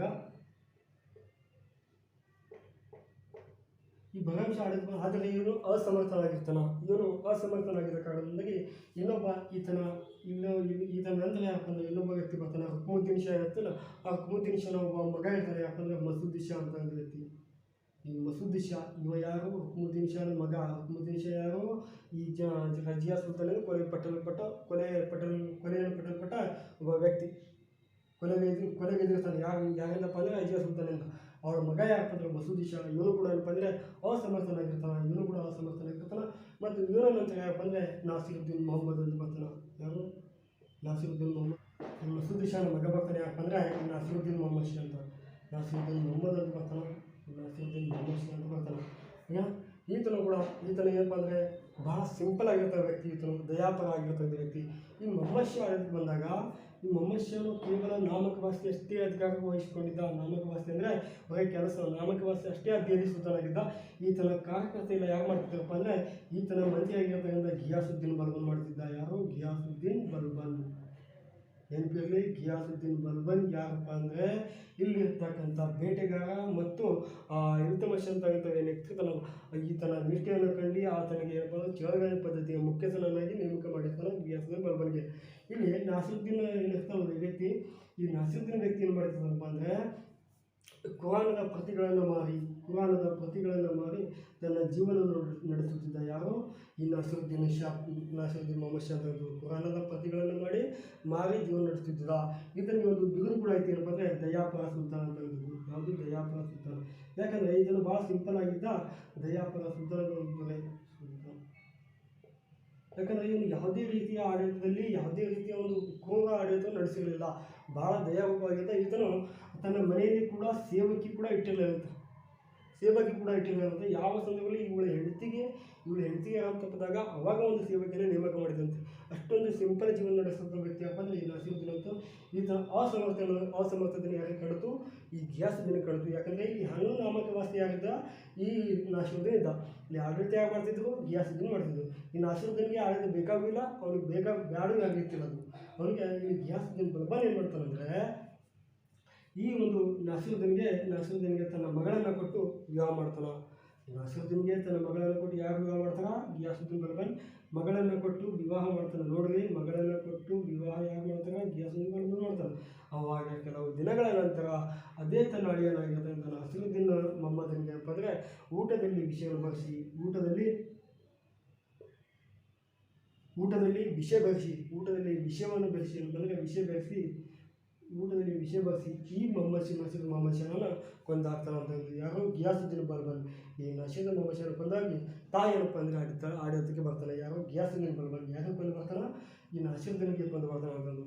ಇನ್ನು ನೆಕ್ಸ್ಟ್ ಏನಪ್ಪ ಅಂದರೆ ನಾವು ಗಿಯಾಸುದ್ದೀನ್ ಬಲ್ಬನ್ ಬಗ್ಗೆ ನೋಡಬೇಕಾಗುತ್ತೆ. ಗಿಯಾಸುದ್ದೀನ್ ಬಲ್ಬನ್ ನೋಡ್ರಿ, ಇನ್ನೊಂದ್ಸಲ ಏನಪ್ಪ ಅಂದರೆ ಯಾವ ಸಂದರ್ಭದಲ್ಲಿ ರಜಿಯಾ ಸುಲ್ತಾನ್ ನಿಧನ ಹೊಂದಿದ್ರು ಆ ಸಂದರ್ಭದಲ್ಲಿ ಬಗಮ್ ಶಾ ಆಡಳಿತ ಬಂದಿದ್ದ. ಈತನು ಅಸಮರ್ಥನಾಗಿದ್ದ ಕಾರಣದಿಂದಾಗಿ ಹುಕುಮುದ್ದೀನ್ ಶಾನ ಮಗನಾಗಿರ್ತಕ್ಕಂಥ ಮೊಹಮ್ಮದ್ ಶಾ ಬಂದಿರ್ತಾನೆ. ಈತನು ಕೂಡ ಅಸಮರ್ಥತೆ ಆಗಿರ್ತಾನೆ. ಇಲ್ಲಿ ನಾಸಿರುದ್ದೀನ್ ಮೊಹಮ್ಮದ್ ಅಂತ ಬರ್ತಾನೆ. ಇವನು ಕೂಡ ಏನಪ್ಪ ಅಂದರೆ ಕುರಾನದ ಪ್ರತಿಗಳನ್ನು ಮಾಡಿ ತನ್ನ ಜೀವನವನ್ನು ನಡೆಸ್ತಿರಬೇಕಾದ್ರೆ ಇವನ ಒಂದು ಬಿರುದಾಗಿತ್ತು ಏನಪ್ಪ ಅಂದರೆ ದಯಾಪರ ಸುಲ್ತಾನ್ ಅಂತ ಬಿರುದಾಗಿತ್ತು. ಈತನು ಕುರಾನದ ಪ್ರತಿಗಳನ್ನು ಮಾರಿ ಜೀವನ ನಡೆಸ್ತಿರಬೇಕಾದ್ರೆ ಈತನು ಅಸಮರ್ಥತೆ ಕೊಂಡು ಗಿಯಾಸುದ್ದೀನ್ ಬಲ್ಬನನು ತನ್ನ ಮಗಳನ್ನು ಕೊಟ್ಟು ನಾಸಿರುದ್ದೀನ್ ಶಾಗೆ ಮಗಳನ್ನು ಕೊಟ್ಟು ವಿವಾಹ ಮಾಡ್ತಾನೆ. ಅವಾಗ ತನ್ನ ಅಳಿಯನಾಗಿರ್ತಕ್ಕಂಥ ನಾಸಿರುದ್ದೀನ್ ಮೊಹಮ್ಮದ್ಗೆ ಊಟದಲ್ಲಿ ವಿಷಯವನ್ನು ಬೆಳೆಸಿ ಮಗನವನ್ನು ಕೊಲೆಗೈತಾನೆ ಅಂತ ಹೇಳಿದ್ದು. ಅವಾಗ ಗಿಯಾಸುದ್ದೀನ್ ಬಲ್ಬನ್ ಅಂತಂದರೆ ದಿಲ್ಲಿ ಸಿಂಹಾಸನದ ಒಬ್ಬ ಸುಲ್ತಾನನಾಗಿ ಅಧಿಕಾರಕ್ಕೆ ಬರ್ತಾನೆ ಅಂತ ಹೇಳಿದ್ದು. ಈಗ ನಾವು ಗಿಯಾಸುದ್ದೀನ್ ಬಲ್ಬನ್ ಬಗ್ಗೆ ನೋಡಬೇಕಾಗುತ್ತೆ. ಗಿಯಾಸುದ್ದೀನ್ ಬಲ್ಬನ್ ಅಂತ ಹೇಳಿದ್ದು ಈಗ ನಾವು ಈಗಾಗಲೇ ರಜಿಯಾ ಸುಲ್ತಾನನ್ನು ನೋಡಿದ್ದೀವಿ. ಆ ರಜಿಯಾ ಸುಲ್ತಾನ ಆಡಳಿತವನ್ನು ಕೂಡ ನೋಡಿದ್ದೀವಿ. ಇನ್ನು ಆ ರಜಿಯಾ ಸುಲ್ತಾನನ ಒಂದು ಆಡಳಿತದಲ್ಲಿ ರಜಿಯಾ ಸುಲ್ತಾನ ಆಡಳಿತ ಮತ್ತು ಅಲ್ಲಿರ್ತಕ್ಕಂಥ ಹುಕುಮುದ್ದೀನ್ ಶಾನ ಆಡಳಿತದಲ್ಲಿ ಒಬ್ಬ ಕವಿಯಾಗಿರ್ತಾನೆ. ಯಾಕಪ್ಪ ಅಂದರೆ ಮಿನಾಜ್ ಉಸ್ ಸಿರಾಜ್ ಅಂತ ವ್ಯಕ್ತಿ. ಮಿನಾಜ್ ಉಸ್ ಸಿರಾಜ್ ವ್ಯಕ್ತಿ ಇರ್ತಾನೆ. ಈತನು ಯಾರ ಆಡಳಿತದಲ್ಲಿ ಇರ್ತಾನಪ್ಪ ಅಂದರೆ ರಜಿಯಾ ಸುಲ್ತಾನರ ಆಡಳಿತದಲ್ಲಿ ಇರ್ತಾನೆ. ಈತನ ಒಂದು ಕೃತಿ ಯಾವಪ್ಪ ಅಂದರೆ ತಬ್ಕತ್ ಎ ನಾಸಿರ್ ಅಂತ ಹೇಳಿದ್ದು. ತಬ್ಕತ್ ಎ ನಾಸಿರ್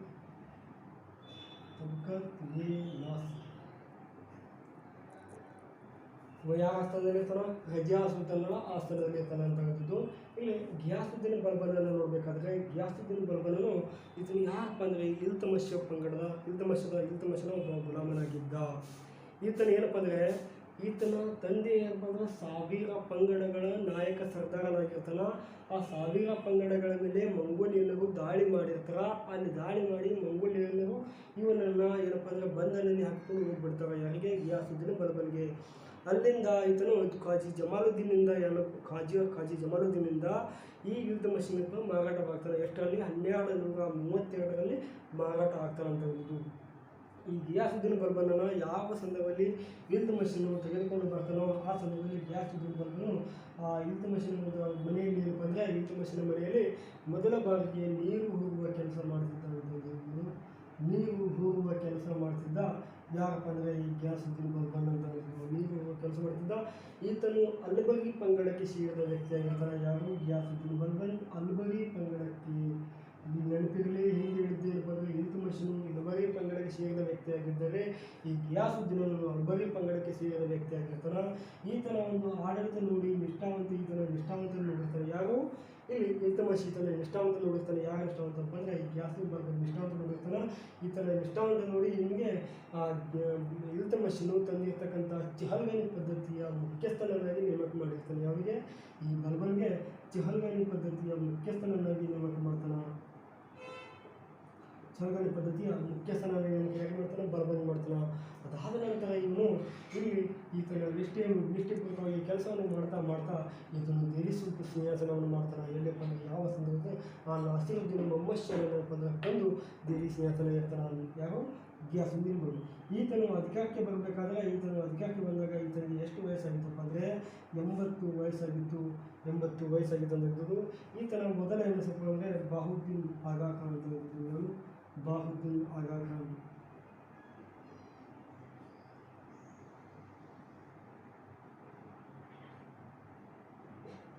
ಈತನ ಮೊದಲ ಹೆಸರು ಬಂದರೆ ಬಾಹುದ್ದೀನ್ ಆಗಾ ಖಾನ್. ಯಾರ ಮೊದಲ ಹೆಸರು? ಈ ಗಿಯಾಸುದ್ದೀನ್ ಬಲ್ಬನ್ ಮೊದಲ ಹೆಸರು ಬಂದರೆ ಬಾಹುದ್ದೀನ್ ಆಗಾ ಖಾನ್ ಬಂದಿದ್ದು. ಈತನು ಆಡಳಿತಕ್ಕೆ ಬಂದಾಗ ಈತನ ಒಂದು ನೀತಿಯನ್ನು ಜಾರಿ ತಂದರೆ ಅಂತಂದರೆ ಬ್ಲಡ್ ಆ್ಯಂಡ್ ಐಕಾನ್ ಬೋರ್ಡ್ ಅಂತ ಹೇಳಿದ್ರು. ಏನಂತಂದರೆ ರಕ್ತ ನೀತಿ ಅಂತ ಜಾರಿ ತಂದರು. ರಕ್ತ ಮತ್ತು ಕಬ್ಬಿಣ ನೀತಿ, ರಕ್ತ ಮತ್ತು ಕಬ್ಬಿಣ ನೀತಿ ಜಾರಿ ತಂದಿರತಕ್ಕಂಥ ವ್ಯಕ್ತಿ ಯಾರಪ್ಪ ಅಂದರೆ ಗಿಯಾಸುದ್ದೀನ್ ಬಲ್ಬನ್.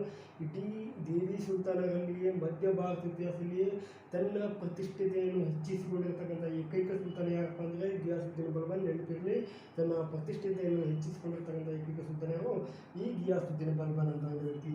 ಈತನು ರಕ್ತ ಮತ್ತು ಕಬ್ಬಿಣ ನೀತಿಯನ್ನು ಜಾರಿಗೆ ತರ್ತಾನ. ಮತ್ತು ಈತನ ಆಡಳಿತ ಏನಪ್ಪ ಅಂದರೆ ಇವನು ತನ್ನನ್ನು ತಾನು ಏನಪ್ಪ ಅಂದರೆ ದೇವರದ ಪ್ರತಿಮೆಗಳಂತ ಅನ್ಕೊಂಡಿರ್ತಾನೆ. ಹೇಗಪ್ಪ ಅಂದರೆ ದೇವರನ್ನು ಭೂಮಿ ಮೇಲೆ ದೇವರಲ್ಲ, ಆ ದೇವರನ್ನು ಇಲ್ಲಿ ಭೂಮಿ ಮೇಲೆ ಎರಡನೇ ದೇವರಾಗಿ ಸೃಷ್ಟಿ ಮಾಡಿದಾನೆ ಅಂತ ಹೇಳಿದ್ದು ಒಂದು ವ್ಯಾಮೋಹವನ್ನು ಮಾಡ್ಕೊತಾರೆ. ಯಾರು? ಈ ಗಿಯಾಸುದ್ದೀನ್ ಬಲ್ಬನ್. ತನ್ನನ್ನು ತಾನು ಏನು ಅನ್ಕೊತಾರಪ್ಪ ಅಂದರೆ ದೇವರ ಪ್ರತಿಮೆಗಳು ಅಂತ ಅನ್ಕೊತಾರೆ, ಅಂದರೆ ಪ್ರತಿರೂಪ. ಅದಕ್ಕೆ ಏನಪ್ಪ ಅಂದರೆ ನಿಯಾಬ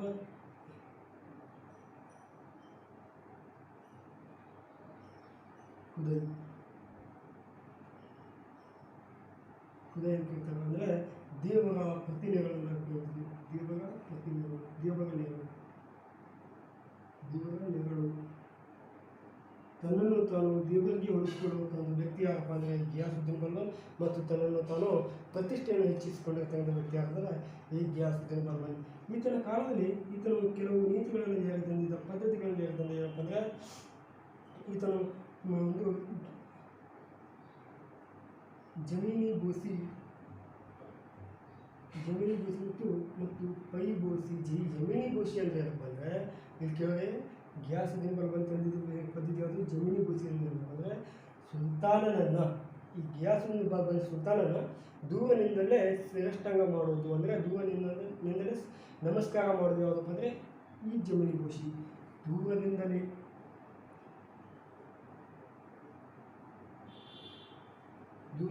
ಶ್ರೇಷ್ಠಾಂಗ ಮಾಡೋದು, ದೂರದಿಂದಲೇ ಶ್ರೇಷ್ಠಾಂಗ ಮಾಡೋದು ಯಾವತ್ತು ಅಂದರೆ ಜಮೀನಿ ಬೋಸಿ. ಇನ್ನೊಂದು ಹೆಸರು ಯಾವುದಪ್ಪ ಅಂದರೆ ಪೈ ಬೋಸಿ ಅಂತ. ಯಾವುದು? ಪೈ ಬೋಸಿ. ಈ ಪೈ ಬೋಸಿ ಅಂತ ಏನಪ್ಪ ಅಂದರೆ ಈ ಜಮೀನಿ ಬೋಸಿ ಅಂದರೆ ದೂರದಿಂದಲೇ ಶ್ರೇಷ್ಠಾಂಗ ಮಾಡೋದು ಜಮೀನಿ ಬೋಸಿ. ಆದರೆ ಈ ಪೈ ಬೋಸಿ ಅಂದರೆ ಸುಲ್ತಾನನ ಬಳಿ ಬಂದು ಸುಲ್ತಾನನ ಕಾಲಿಗೆ ಚುಮ್ಮಿ, ಆ ಕಾಲಿಗೆ ಚುಮ್ಮಿ ಏನಪ್ಪ ಅಂದರೆ ಶ್ರೇಷ್ಠಾಂಗ ಮಾಡೋದು. ಅಂದರೆ ಸುಲ್ತಾನನ ಬಳಿ ಬಂದು ಸುಲ್ತಾನನ ಕಾಲನ್ನು ಚುಮ್ಮಿ ಶ್ರೇಷ್ಠಾಂಗ ಮಾಡೋದನ್ನು ಪೈ ಬೋಸಿ ಅಂತ ಕರಿತಾರೆ. ಈ ಪದ್ಧತಿಯನ್ನು 2017 KS ಪ್ರಿಲಿಮ್ನಲ್ಲಿ ಕೇಳಿರ್ತಕ್ಕಂಥ ಕ್ವಶನ್. KS ಪ್ರಿಲಿಮ್ನಲ್ಲಿ ಕ್ವಶನ್ ಯಾವಪ್ಪ ಅಂದರೆ ಈ ಗಿಯಾಸುದ್ದೀನ್ ಬಲ್ಬನ್ ಎರಡು ಪದ್ಧತಿಗಳು ಯಾವಪ್ಪ ಅಂದರೆ ಒಂದು ಜಮೀನಿ ಬೋಸಿ, ಇನ್ನೊಂದು ಪೈ ಬೋಸಿ ಅಂತ ಅಂದಿದ್ದು. ಓಕೆನಾ? ಇದು 2017 KS ಕೇಳಿರ್ತಕ್ಕಂಥ ಕ್ವಶನ್. ಇಲ್ಲಿ ಈತನ ಒಂದು ಏನು ಮಾಡಿರ್ತಾನಪ್ಪ ಅಂದರೆ ಚಹಲ್ಗಾನಿ ಪದ್ಧತಿಯ ಮುಖ್ಯಸ್ಥನಾಗಿರ್ತಾನೆ. ಯಾವ? ಇವು ಬಲ್ಬನ್. ಆ ಮುಖ್ಯಸ್ಥನನ್ನು ಬಿಟ್ಟು ಆ ಚಹಲ್ಗಾನಿ ಪದ್ಧತಿಯನ್ನು ರದ್ದು ಮಾಡಿರ್ತಾನೆ. ಯಾರು? ಇವನೇ. ಚಹಲ್ಗಾನಿ ಪದ್ಧತಿ ರದ್ದು ಮಾಡಿಬಿಡ್ತಾನೆ. ಯಾರಪ್ಪ ಅಂದರೆ ಈ ಗಿಯಾಸುದ್ದೀನ್ ಬಲ್ಬನ್. ಕೇಳ್ತಾರ ಚಹಲ್ಗಾನಿ ಪದ್ಧತಿಯನ್ನು ರದ್ದು ಮಾಡಿದ ವ್ಯಕ್ತಿ ಯಾರಪ್ಪ ಅಂದರೆ ಗಿಯಾಸುದ್ದೀನ್ ಬಲ್ಬನ್. ಯಾಕಪ್ಪ ಅಂದರೆ ಈತನು ಅಲ್ಲಿರ್ತಕ್ಕಂಥ ಒಂದು ಮುಖ್ಯಸ್ಥನಾಗಿರ್ತಾನೆ. ಈತನೇ ಆಡಳಿತವನ್ನು ವಹಿಸ್ಕೊಳ್ಬೇಕಾದ್ರೆ ಈ ಪದ್ಧತಿ ಎದಕ್ಕೆ ಬೇಕಂತೇಳಿ ಈ ಪದ್ಧತಿ ಮಾಡ್ತಾನಂದರೆ ರದ್ದು ಮಾಡಿಬಿಡ್ತಾನೆ.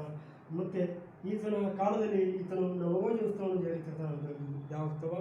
ನವರೋಜ್ ಉತ್ಸವ ಜಾರಿ ತರ್ತಾನೆ. ನವರೋಜ್ ಉತ್ಸವ ಜಾರಿ ತಂದಿರ್ತಾನೆ ವ್ಯಕ್ತಿ ಯಾರಪ್ಪ ಅಂದರೆ ಈ ಗಿಯಾಸುದ್ದೀನ್ ಬಲ್ಬನ್ ಅಂತ ವ್ಯಕ್ತಿ. ಯಾವ ಉತ್ಸವ ಅಂದ್ರಪ್ಪ ಅಂದ್ರೆ ನವರೋಜ್ ಉತ್ಸವವನ್ನು ಜಾರಿ ತರ್ತಾನೆ. ಮತ್ತು ಚಹಲ್ಗಾನಿ ಪದ್ಧತಿಯನ್ನು ಕೂಡ ಚಹಲ್ಗಾನಿ ಪದ್ಧತಿ ರದ್ದು ಮಾಡ್ತಾನೆ. ಅಲ್ಲಿ ಪೈ ಬೋಸಿ ಮತ್ತು ಈ ಜಮೀನಿ ಬೋಸಿ ಅನ್ನೋದು ಕೂಡ ಈ ಪದ್ಧತಿಗಳನ್ನು ಜಾರಿ ಬರ್ತಾನೆ. ಈತನು ಈ ಪದ್ಧತಿಗಳನ್ನು ಕೂಡ ಜಾರಿಗೆ ಇರ್ತಾರೆ. ಯಾವುದಪ್ಪ ಅಂದರೆ ಜಮೀನಿ ಬೋಸಿ ಮತ್ತು ಪೈ ಬೋಸಿ. ಈತನು ಒಂದು ದಿವಾನ್ ಎ ಅರ್ಧ ಒಂದು ಇಲಾಖೆ ಸ್ಥಾಪಿಸಿದ, ಗುಲಾಮರ ಇಲಾಖೆ ಅನ್ನೋದು ದಿವಾನ್ ಎ ಅರ್ಧ ಎಂಬ ಒಂದು ಗುಲಾಮರ ಒಂದು ಇಲಾಖೆ ಸ್ಥಾಪಿಸಿದ ಸೈನಿಕರ ಇಲಾಖೆ. ದಿವಾನ್ ಎ ಅರ್ಧ ಏನು? ಸೈನಿಕರ ಇಲಾಖೆ ಸ್ಥಾಪಿಸಿದ ಯಾರಪ್ಪ ಅಂದರೆ ಈ ಗಿಯಾಸುದ್ದೀನ್ ಬಲ್ಬನ್ ಅಂತ ವ್ಯಕ್ತಿ. ಇದು ನೋಡ್ರಿ, ಪೈ ಬೋಸಿ ಮತ್ತು ಜಮೀನಿ ಬೋಸಿ ಆಯಿತು. ಚಹಲ್ಗಾನಿ ಪದ್ಧತಿ ರದ್ದು ಮಾಡಿದ್ದ, ನವರೋಜ್ ಉತ್ಸವವನ್ನು ಆರಂಭ ಮಾಡಿದ, ಮತ್ತು ದಿವಾನ್ ಎ ಅರ್ಜವನ್ನು ಏನಪ್ಪ ಅಂದರೆ ಈ ಪದ್ಧತಿಯನ್ನು ಜಾರಿ ತಂದಿದ್ದ, ಸೈನಿಕರ ಒಂದು ಇಲಾಖೆಯಲ್ಲಿ ಜಾರಿ ತಂದಿದ್ದು. ಈತನ ಕಾಲದಲ್ಲಿ ದಿವಾನಿ ಅರ್ಧ ಅಂತ ಒಂದು ಸೈನಿಕ ಇಲಾಖೆಯನ್ನು ಸ್ಥಾಪಿಸ್ತಾನೆ. ಇನ್ನೊಂದು ಏನು ಮಾಡ್ತಾನಪ್ಪ ಅಂದರೆ ದೆಹಲಿಯಲ್ಲಿ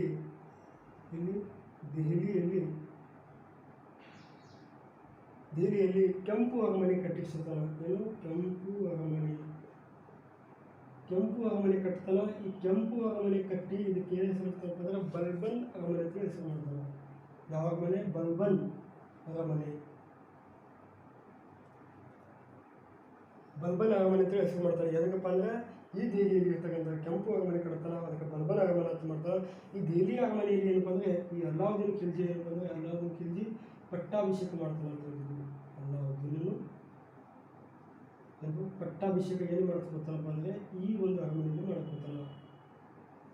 ನೆನಪಿರಲಿ, ಬಂದಾಗ ಹೇಳ್ತೀನಿ, ಅಲ್ಲಾವುದ್ದೀನ್ ಖಿಲ್ಜಿ ಬಂದಾಗ ಹೇಳಿರ್ತೀನಿ. ಇಲ್ಲಿ ದೆಹಲಿ ಕೆಂಪು ಅರಮನೆ ಕಟ್ತಾ, ಅದಕ್ಕೆ ಬಲ್ಬನ್ ಅರಮನೆ ಅಂತ ಹೇಳ್ಕೊಟ್ಟ. ಇಲ್ಲಿ ಇನ್ನೊಂದೇನಪ್ಪ ಅಂದರೆ ಈತನ ಆಡಳಿತದಲ್ಲಿ ವ್ಯವಸ್ಥೆಪ್ಪ ಅಂದರೆ ಈತನು ಕೆಂಪು ಅರಮನೆ ಕಟ್ಟಿಸಿದ ನಂತರ ಈತನ ಕೊನೆಯ ಅರಸನಪ್ಪ ಅಂದರೆ ಈ ಒಂದು ಗುಲಾಬಿ ಸಂತತಿಯ ಈ ಕೊನೆಯ ಅರಸ ಕೈಕುಬಾದ್ ಇರ್ತಾನ. ಈ ದೆಹಲಿಯ ಇಲ್ಲಿ ಯಾವ್ದು ಬಳಿಕ ಈತನ ಮಂಗೋಲಿಯರ ಒಂದು ದಾಳಿಯಿಂದ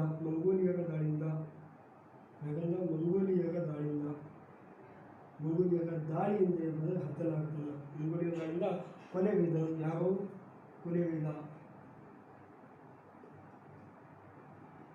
ಕೊಲೆಗೈದ? ಯಾರು? ಈ ಗಿಯಾಸುದ್ದೀನ್ ಬಲ್ಬನ್. ನೋಡಿ, ಗಿಯಾಸುದ್ದೀನ್ ಬಲ್ಬನ್ ಮೊಟ್ಟ ಮೊದಲ ಬಾರಿಗೆ ಈ ಇಲ್ತುತ್ಮಿಶನ್ನು ಎಷ್ಟರಲ್ಲಿ ಖರೀದಿ ಮಾಡಿರ್ತಾರಪ್ಪ ಅಂದರೆ ನೆನಪಿರಲಿ 1237ರಲ್ಲಿ ಖರೀದಿ ಮಾಡ್ತಾರೆ. ಯಾಕಂತ ಅಂದರೆ ಕಾಜಿ ಜಮಾಲುದ್ದೀನ್ ಅಂತ ವ್ಯಕ್ತಿಯಿಂದ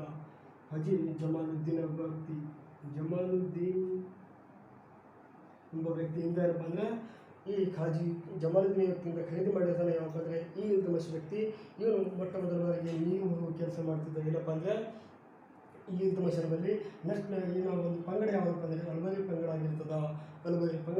ಮತ್ತು ಇವನು ಚಹಲ್ಗಾರಿ ಪದ್ಧತಿಯ ಮುಖ್ಯಸ್ಥನನ್ನು ಕೂಡ ಮಾಡಿರ್ತಾನೆ. ಯಾಕಂದರೆ ಇಲ್ಲಿ ಈತನ ನಿಷ್ಠೆ ಒಂದು ಪ್ರಾಮಾಣಿಕತೆ ನೋಡಿ ಈತನಿಗೆ ಚಹಲ್ಗಾರಿ ಪದ್ಧತಿಯ ಒಂದು ಮುಖ್ಯಸ್ಥನಾಗಿ ನೇಮಿಸಿರ್ತಾನೆ. ಯಾರು? ಇಲ್ತುತ್ಮಿಶ್. ಈತನ ಅಧಿಕಾರಕ್ಕೆ ಬಂದಾಗ ಈತನಿಗೆ 80 ವಯಸ್ಸಾಗಿತ್ತಂತದ್ದು. ಇನ್ನು ಈತನ ಮೊದಲ ಹೆಸರು ಏನಪ್ಪ ಅಂದರೆ ಬಾಹುದ್ದೀನ್ ಆಗಾ ಖಾನ್. ನೆನಪಿರಲಿ, ಇದು ಬಾಹುದ್ದೀನ್ ಆಗಾ ಖಾನ್ ಅಂತ ನೆನಪಿರಲಿ ಅಂತದ್ದು. ಇಲ್ಲಿ ಈತನ ರಕ್ತ ಮತ್ತು ಕಬ್ಬಿಣದ ನೀತಿಯನ್ನು ಜಾರಿಗೆ ತಂದಿದ್ದ. ವ್ಯಕ್ತಿ ಯಾಕಂದರೆ ಅಂದರೆ ಈ ಗಿಯಾಸುದ್ದೀನ್ ಬಲ್ಬನ್. ಇಲ್ಲಿ ನಿಯಾಬತ್ ಖುದಾಯಿ ಅಂತ ಹೇಳ್ದ. ನಿಯಾಬತ್ ಖುದಾಯಿ ಏನಪ್ಪ ಅಂದರೆ ತನ್ನನ್ನು ತಾನು ದೇವರ ನೆರಳು ಅನ್ಕೊಂಡ. ಏನು? ತನ್ನನ್ನು ತಾನು ದೇವರ ನೆರಳು ಎಂದು ಅನ್ಕೊಂಡ. ಯಾಕಂದರೆ ಈ ಗಿಯಾಸುದ್ದೀನ್ ಬಲ್ಬನ್ ಈತನು 2 ಪದ್ಧತಿಗಳನ್ನು ಜಾರಿ ತರ್ತಾನೆ. ಈ ಪದ್ಧತಿಗಳು ಯಾವಪ್ಪ ಅಂದರೆ ಒಂದು ಜಮೀನಿ ಗೋಶಿ. ಈ ಜಮೀನಿ ಗೋಶಿ ಅಂದರೆ ಏನಪ್ಪ ಅಂದರೆ ಸುಲ್ತಾನನನ್ನು ದೂರನಿಂದಲೇ ಏನಪ್ಪ ಅಂದರೆ ಶಿರಷ್ಟಾಂಗ ಮಾಡೋದು.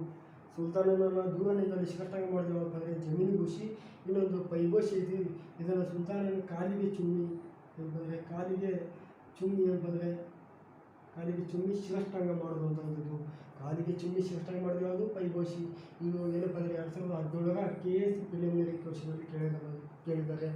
ಇಲ್ಲಿ ಇನ್ನೊಂದು ಚಹಲ್ಗಾರಿ ಪದ್ಧತಿಯ ಮುಖ್ಯಸ್ಥ ಯಾರಂದರೆ ಇವನೇ ಗಿಯಾಸುದ್ದೀನ್ ಬಲ್ಬನ್ ಇದ್ದ. ಅದಕ್ಕಾಗಿ ಇದನ್ನು ಅಧಿಕಾರಕ್ಕೆ ಬಂದಾಗ ಚಹಲ್ಗಾರಿ ಪದ್ಧತಿ ಏನಪ್ಪ ಅಂದರೆ ಈ ಚಹಲ್ಗಾರಿ ಪದ್ಧತಿ ಇದನ್ನು ರದ್ದು ಮಾಡೋಕ್ಕೆ ಕಾರಣ ಏನಪ್ಪ ಅಂದರೆ ಇಲ್ಲಿ ಇರ್ತಕ್ಕಂಥ ಚಹಲ್ಗಾರಿ ಪದ್ಧತಿಯಲ್ಲಿ ಇರ್ತಕ್ಕಂಥ ವ್ಯಕ್ತಿಗಳು ಇರ್ತಾರಲ್ಲ, ಇವರೇ ಏನು ಮಾಡ್ತೀವಿ ಅಂದರೆ ಈ ಅಧಿಕಾರವನ್ನು ವಹಿಸ್ಕೊಂಡಿರ್ತಕ್ಕಂಥ ದೆಹಲಿ ಸುಲ್ತಾನನ ಹೊಡೆಯಲು ಸಂಚು ರೂಪಿಸ್ತಾ ಇದ್ರು. ಇವರೇ ಸಪೋರ್ಟ್ ಮಾಡ್ತಾಯಿದ್ರು, ಇವರ ಪ್ಲ್ಯಾನ್ಗಳೇ ಇರ್ತಾಯಿದ್ರು. ಅದಕ್ಕಾಗಿ ಪದ್ಧತಿಯನ್ನು ಕೂಡ ರದ್ದು ಮಾಡಿದ್ದ. ಇಲ್ಲಿ ಮತ್ತು ನವರೋಜ್ ಉತ್ಸವವನ್ನು ಆಗ ಮಾಡಿದ. ಇದೇ ಮುಂದಿನ ದಸರಾ ಉತ್ಸವ ಅಂತೂ ಮಾಡ್ತಾರೆ. ಇಲ್ಲಿ ದಿವಾನ್-ಎ-ಆಜ್ ಸೈನಿಕ ಇಲಾಖೆಯನ್ನು ಸ್ಥಾಪಿಸಿದ. ನೆನಪಿರಲಿ, ದಿವಾನ್-ಎ-ಆಜ್ ಯಾರು ಸ್ಥಾಪಿಸಿದಪ್ಪ ಅಂದರೆ ಗಿಯಾಸುದ್ದೀನ್ ಬಲ್ಬನ್ ಸ್ಥಾಪಿಸಿದ. ಎದಕ್ಕಪ್ಪ ಅಂದರೆ ಸೈನಿಕರ ಇಲಾಖೆ ಸ್ಥಾಪಿಸಿದ್ದ. ಇಲ್ಲಿ ಇದರ ಕಾಲದಲ್ಲಿ ಏನಪ್ಪ ಅಂದರೆ ದೆಹಲಿ ಅರಮನೆಯನ್ನು ನಿರ್ಮಾಣ ಮಾಡಿದ್ದ. ಆ ದೆಹಲಿಯಲ್ಲಿ ಒಂದು ಕೆಂಪು ಅರಮನೆ ನಿರ್ಮಾಣ ಮಾಡಿದ. ಆ ಕೆಂಪು ಅರಮನೆಯನ್ನು ಏನು ಹೆಸರು ಕೊಟ್ಟಪ್ಪ ಅಂದರೆ ಬಲ್ಬನ್ ಅರಮನೆ ಅಂತ ಹೆಸರು ಕೊಟ್ಟಿದ್ದ. ಅಲ್ಲಿ ಮುಂದೆ ಜಲಾಲುದ್ದೀನ್ ಖಿಲ್ಜಿಯನ್ನು ಕೊಂದು ಅಲ್ಲಾವುದ್ದೀನ್ ಖಿಲ್ಜಿ ಆಡಳಿತ ಬರಬೇಕಾದ್ರೆ ಈ ಅಲ್ಲಾವುದ್ದೀನ್ ಖಿಲ್ಜಿಯು ಇದೇ ಅರಮನೆಯಲ್ಲಿ ಪಟ್ಟಾಭಿಷೇಕವನ್ನು ಮಾಡಿರ್ತಾನಂತದ್ದು. ಇಲ್ಲಿ ಮತ್ತೆ ಈತನ ಆಡಳಿತ ಮುಗಿದ ನಂತರ ಈತನು ಮಂಗೋಲಿಯರ ಒಂದು ದಾಳಿಗೆ ಏನಪ್ಪ ಅಂದರೆ ಹತನಾಗ್ತಾನೆ. ಮಂಗೋಲಿಯರ ದಾಳಿಗೆ ತುತ್ತಾಗಿ ಅವರಿಂದ ಕೊಲೆಗೈತಾನೆ. ಯಾಕಂದರೆ ಈ ಗಿಯಾಸುದ್ದೀನ್ ಬಲ್ಬನ್ ಅಂತ ಒಂದು ವ್ಯಕ್ತಿ. ಈತನ ನಂತರ ಇನ್ನೊಬ್ಬ ವ್ಯಕ್ತಿ ಯಾವಾಗ ಕೈಕುಬಾದ್ ಅಂತ ಬರ್ತಾನೆ. ಯಾರು? ಕೈಕುಬಾದ್. ಈ ಕೈಕುಬಾದ್ ಬಂದರೆ ಅಸಮರ್ಥ ವ್ಯಕ್ತಿಯಾಗಿರ್ತಾನೆ. ಅತ್ಯಂತ ಅಸಮರ್ಥ ವ್ಯಕ್ತಿಯಾಗಿ ಕೈಕುಬಾದ್. ಈತನ ಒಂದು ಆಸ್ಥಾನದ ಯಾಕಂದರೆ ಅಲ್ಲೊಬ್ಬ ವ್ಯಕ್ತಿ ಇರ್ತಾನೆ. ಯಾಕಂದರೆ ಜಲಾಲುದ್ದೀನ್ ಖಿಲ್ಜಿ ಅಂತ ವ್ಯಕ್ತಿ ಇರ್ತಾನೆ. ಜಲಾಲುದ್ದೀನ್ ಎಂಬ ವ್ಯಕ್ತಿ ಇದ್ದಾನೆ. ಈತನು ಈ ಕೈಕುಬಾದ್ನನ್ನು ಏನು ಮಾಡ್ತಾನೆ ಅಂದರೆ ಕೊಲೆ ಮಾಡ್ತಾನೆ. ಕೈಕುಬಾದ ಅಸಮರ್ಥನಾಗಿದ್ದ ಕಾರಣದಿಂದಾಗಿ ಈ ಜಲಾಲುದ್ದೀನ ಇದರ ಮಂತ್ರಿಯಾಗಿರ್ತಾನೆ. ಯಾರ ಮಂತ್ರಿಯಪ್ಪ ಅಂದರೆ ಈ ಕೈಕುಬಾದನ ಮಂತ್ರಿಯಾಗಿ ಜಲಾಲುದ್ದೀನ್ ಆಗಿರ್ತಾನೆ. ಜಲಾಲುದ್ದೀನ್ ಯಾಕಪ್ಪ ಅಂದರೆ ಈತನ ಮಂತ್ರಿ ಈತನಿಗೆ ಕೊಲೆ ಮಾಡ್ತಾನೆ. ಯಾರಿಗೆ? ಕೈಕುಬಾದಿಗೆ ಕೊಲೆ ಮಾಡಿದ ವ್ಯಕ್ತಿಯಾಗಿ ಜಲಾಲುದ್ದೀನ ಈ ಕೊಲೆ ಮಾಡಿ ಈತನನ್ನು ಕೊಲೆ ಮಾಡಿದಪ್ಪ ಅಂದರೆ ತಾನು ಒಂದು ಸಂತತಿಯನ್ನು ಆಗ ಮಾಡ್ತಾನೆ. ಯಾವ ಸಂತತಿಪ್ಪ ಅಂದರೆ ಜಲಾಲುದ್ದೀನ ಸಂತತಿ ಯಾವುದು ಅಂದರೆ ಖಿಲ್ಜಿ ಸಂತತಿಯನ್ನು ಪ್ರಾರಂಭ ಮಾಡ್ತಾನೆ. ಯಾವ ಸಂತತಿ? ಖಿಲ್ಜಿ ಸಂತತಿ. ಖಿಲ್ಜಿ ಸಂತತಿಗೆ ಅಡಿಪಾಯ ಹಾಕಿದ ವ್ಯಕ್ತಿ ಯಾರಪ್ಪ ಅಂದರೆ ಜಲಾಲುದ್ದೀನ್ ಖಿಲ್ಜಿ. ಈತನು ಯಾರ ಮಂತ್ರಿಯಪ್ಪ ಅಂದರೆ ಕೈಕುಬಾದನ ಮಂತ್ರಿ. ಹಾಗಾದರೆ ದೆಹಲಿ ಸುಲ್ತಾನರ ಕೊನೆಯ ಅರಸ ಯಾರಪ್ಪ ಅಂದರೆ ಕೈಕುಬಾದ್. ನೆನಪಿರಲಿ, ದೆಹಲಿ ಸುಲ್ತಾನರ ಮೊದಲ ಅರಸ ಯಾರಪ್ಪ ಅಂದರೆ ಇದು ಗುಲಾಮಿ ಸಂತತಿಯ ಮೊದಲ ಅರಸ ಯಾರಪ್ಪ ಅಂದರೆ ಕುತುಬುದ್ದೀನ್ ಐಬಕ್. ಆದರೆ ಗುಲಾಮಿ ಸಂತತಿಯ ಕೊನೆಯ ಅರಸ ಯಾರಪ್ಪ ಅಂದರೆ ಕೈಕುಬಾದ್ ಅಂತ ಅಂದಿದ್ದು. ಇಲ್ಲಿ ಒಟ್ಟಾರೆ ದೆಹಲಿ ಸುಲ್ತಾನರ ಕೊನೆಯ ಅರಸ ಯಾರಪ್ಪ ಅಂದರೆ ಅಲ್ಲಿ ಬರ್ತಾನೆ ಇಬ್ರಾಹಿಂ ಲೋಧಿ ಅಂತ ಅಂದಿದ್ದು. ಅಲ್ಲಿ ಬಂದಾಗ ಹೇಳಿರ್ತೀನಿ ಇಲ್ಲಿ ಕೈಕುಬಾದ ಈ ಗುಲಾಮಿ ಸಂತತಿಯ ಕೊನೆಯ ಅರಸ ಆಗಿರ್ತಾನೋ ಆ ಗುಲಾಮಿ ಸಂತತಿ ಏನಪ್ಪ ಅಂದರೆ ಮುಕ್ತಾಯಗೊಳ್ಳುತ್ತೆ. ಮುಕ್ತಾಯ ಎಲ್ಲಿಗಪ್ಪ ಅಂದರೆ 1290ರಲ್ಲಿ ಈ ಗುಲಾಮಿ ಸಂತತಿ ಮುಕ್ತಾಯಗೊಂಡಾಗ ಇಲ್ಲಿ 1290ರಿಂದ 1320ರವರೆಗೆ ಬಂದರೆ ಈ ಖಿಲ್ಜಿ ಸಂತತಿ ಆಡಳಿತ ಮಾಡ್ತದೆ. ಯಾವುದು? ಈ ಖಿಲ್ಜಿ ಸಂತತಿ ಆಡಳಿತ ಮಾಡ್ತದೆ. ಖಿಲ್ಜಿ ಸಂತತಿ ಸ್ಥಾಪಕ ಯಾರಪ್ಪ ಅಂದರೆ ಜಲಾಲುದ್ದೀನ್ ಖಿಲ್ಜಿ. ಈತನಿಗೆ ಯಾರ ಮಂತ್ರಿಯಪ್ಪ ಅಂದರೆ ಈ ಕೈಕುಬಾದನ ಮಂತ್ರಿ ಆಗಿರ್ತಾನೆ. ಇಲ್ಲಿ ನಾವು ನಾಳೆ ಕ್ಲಾಸಲ್ಲಿ ಅಂದರೆ ಈ ಖಿಲ್ಜಿ ಸಂತತಿಯ ಬಗ್ಗೆ ಅಧ್ಯಯನ ಮಾಡೋಣ ಮತ್ತು ಜಲಾಲುದ್ದೀನ್ ಮತ್ತು ಅಲ್ಲಾವುದ್ದೀನ್ ಖಿಲ್ಜಿಯ ದಂಡಯಾತ್ರೆಗಳನ್ನು ಕೂಡ ನೋಡೋಣ ಅಂತ ಇಲ್ಲಿ ಇಷ್ಟು ಈತನ ಒಂದು ಆಡಳಿತ ಸಂದರ್ಭದಲ್ಲಿ ಏನಪ್ಪ ಅಂದರೆ ಇಷ್ಟೇ ಬಲ್ಬನಲ್ಲಿ ಇಷ್ಟು ಒಂದು ಆಡಳಿತ ಮಾಡಿದ ವ್ಯಕ್ತಿ. ಇಲ್ಲಿ ಈ ವಿಡಿಯೋಗಳನ್ನು ನೀವು ಮುಂದೆ ಹಾಗೆ ಶೇರ್ ಮಾಡ್ತಾ ಹೋದರೆ ಕೂಡ ಶೇರ್ ಮಾಡಿದ್ರೆ ಮತ್ತು ನಿಮ್ಮ ಗೆಳೆಯರಿಗೆ ಸದುಪಯೋಗ ಪಡ್ಕೊಳ್ಳೋಂಥದ್ದು. ಇಲ್ಲಿ ಈ ವಿಡಿಯೋ ಇಷ್ಟ ಆದ ಒಂದು ಲೈಕ್ ಕೊಡಿ ಮತ್ತು ಇದನ್ನು ಸಬ್ಸ್ಕ್ರೈಬ್ ಮಾಡ್ಕೊಳ್ಳಿ. ಯಾಕಂದರೆ ಹೆಚ್ಚೆಚ್ಚಾಗಿ ಬಂದಿರ್ತಕ್ಕಂಥ ವಿಡಿಯೋಗಳನ್ನು ನಿಮಗೆ ನೋಟಿಫಿಕೇಶನ್ ಮೂಲಕ ಏನಪ್ಪ ಅಂದರೆ ತಲುಪುತ್ತವೆ ಅಂತಂದಿದ್ದು. ಇಲ್ಲಿ ಇಷ್ಟು ಹೇಳಿ ಇವತ್ತಿನ ಕ್ಲಾಸನ್ನು ಏನು ಮಾಡೋದು ಅಂದರೆ ಮುಕ್ತಾಯಗೊಳಿಸೋಣ ಅಂತಂದಿದ್ದು. ಈ ಒಂದು ಗುಲಾಮಿ ಸಂತತಿಯಲ್ಲಿ ಅತ್ಯಂತ ಪ್ರಸಿದ್ಧವಾಗಿರ್ತಕ್ಕಂಥ ವ್ಯಕ್ತಿ ಯಾರಪ್ಪ ಅಂದರೆ ಒಬ್ಬ ಕುತುಬುದ್ದೀನ್ ಐಬಕ್ ಬಂದಿರ್ತಾನೆ, ಇನ್ನೊಬ್ಬ ಇಲ್ತುಮಿಶ್ ಅಲಿ ಮತ್ತು ರಜಿಯಾ ಸುಲ್ತಾನ, ನೆಕ್ಸ್ಟ್ ಬಲ್ಬನ್ ಅಂತ ವ್ಯಕ್ತಿ. ಈ ನಾಲ್ಕನಪ್ಪ ಅಂದರೆ ಅತ್ಯಂತ ಪ್ರಮುಖವಾಗಿರ್ತಕ್ಕಂಥ ವ್ಯಕ್ತಿಗಳಾಗಿದ್ದಾರೆ. ಓಕೆನಾ? ಈ ಕ್ಲಾಸನ್ನು ಏನಂತಂದರೆ ನೀವು ಹೆಚ್ಚೆಚ್ಚಾಗಿ ಮುಂದೆ ಶೇರ್ ಮಾಡ್ತಾ ಹೋಗಿ ಮತ್ತು ಸಬ್ಸ್ಕ್ರೈಬ್ ಆಗಿ ಮುಂದೆ ಬರ್ತಕ್ಕಂಥ ಕ್ಲಾಸನ್ನು ನೀವು ವಾಚ್ ಮಾಡೋದಕ್ಕೆ ಅಂತಂಥದ್ದು. ಇಷ್ಟು ಇಲ್ಲಿ ಈ ಒಂದು ಲೈಕ್ ಕೊಡೋಂಥದ್ದು. ಇಷ್ಟು ಹೇಳಿ ಇವತ್ತಿನ ಕ್ಲಾಸನ್ನು ನಾವು ಮುಕ್ತಾಯ ಮಾಡೋಣ ಮತ್ತು ನಾಳೆ ಕ್ಲಾಸಲ್ಲಿ ಖಿಲ್ಜಿ ಸಂತತಿನ ವಿವರಣೆಯಾಗಿ ನೋಡೋಣಂಥದ್ದು. ಇಷ್ಟೊತ್ತು ಈ ನಮ್ಮ ವೀಕ್ಷಕರಿಗೆ ನಿಮ್ಮ ಸಪೋರ್ಟಿಗೂ ಕೂಡ ನಿಮ್ಮ ಸಪೋರ್ಟ್ ಮಾಡಿದ್ದಕ್ಕಾಗಿ ಧನ್ಯವಾದಗಳು ಹೇಳ್ತಾ ಈ ವಿಡಿಯೋನ ಇವತ್ತಿಗೆ ಮುಕ್ತಾಯ ಮಾಡೋಣ. ಧನ್ಯವಾದ.